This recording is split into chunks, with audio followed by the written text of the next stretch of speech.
শুক্রবার মুর্শিদাবাদ সফরে এলেন রাজ্যের দমকল মন্ত্রী সুজিত বসু। এদিন সকালে বহরমপুরের সার্কিট হাউসে মন্ত্রীকে স্বাগত জানাতে হাজির ছিলেন এক ঝাঁক তৃণমূল নেতৃত্ব। ফুলের তোড়া উপহার দেওয়া হয় মন্ত্রীকে। এরপরেই সাংবাদিকদের মুখোমুখি হয়ে মুর্শিদাবাদ সফর সূচি জানান মন্ত্রী। মূলত এদিন বড়োয়া বিধানসভার ভরতপুর ১ নম্বর ব্লকে বন্যা পরিস্থিতি নিয়ে সরব হন। বলেন, মুখ্যমন্ত্রী মমতা বন্দ্যোপাধ্যায়ের নির্দেশেই তার এই কর্মসূচি। মূলত মাননীয় মুখ্যমন্ত্রী আমাকে গতকাল বলেছেন যে একটু মুর্শিদাবাদ এবং মালদা তুমি একটু দেখে আসবে, কোথায় জল টল কিছু আছে কিনা এবং সেখানে কিছু পরিস্থিতি তিনি দেখতে আমাকে পাঠিয়েছেন।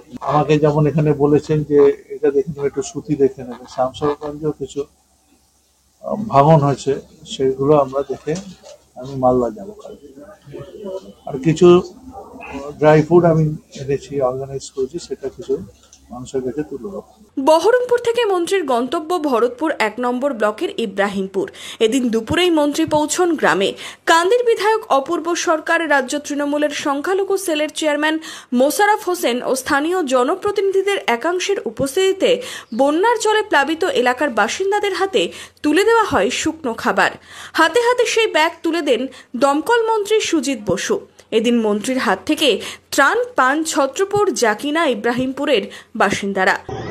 এবং সাথে করে দলের পক্ষ থেকে আপনারা জানেন কিছু ড্রাই ফুড, বিশেষ করে এই গ্রামের জন্য প্রায় ১,৫০০, এই ৩টে গ্রামের জন্য ১,৫০০ আমরা ফুড প্যাকেট দিয়ে গেলাম।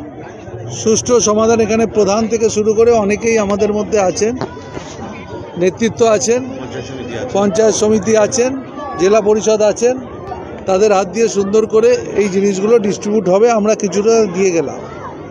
জমা জলের সমস্যা নিয়ে আশার বাণী শোনান মন্ত্রী, দেন উন্নয়নমূলক কাজের উদাহরণ। বলেন, আগে নৌকো নিয়ে আসতে হতো, এখন কংক্রিটের রাস্তা হয়েছে। রাজ্যে বন্যা পরিস্থিতি নিয়ে কাঠগড়ায় তোলেন কেন্দ্রকে।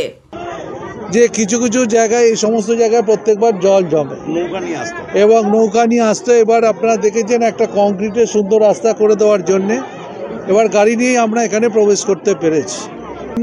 বিশেষ করে যে আমাদের ড্যাম আছে, ম্যাসেঞ্জার ড্যাম, ওখানে যে জলাধারা ওখান থেকে জল ছাড়ছে, বিভিন্ন জায়গায় তিলিপাড়া বাঁধ হয়ে আমাদের এখানে জল আসছে। অতিরিক্ত জল ছাড়া এবং ভারী বৃষ্টির জন্য বিভিন্ন জায়গায় যে জল আসছে, আমাদের এই সজাগ দৃষ্টি তার মধ্যে আছে।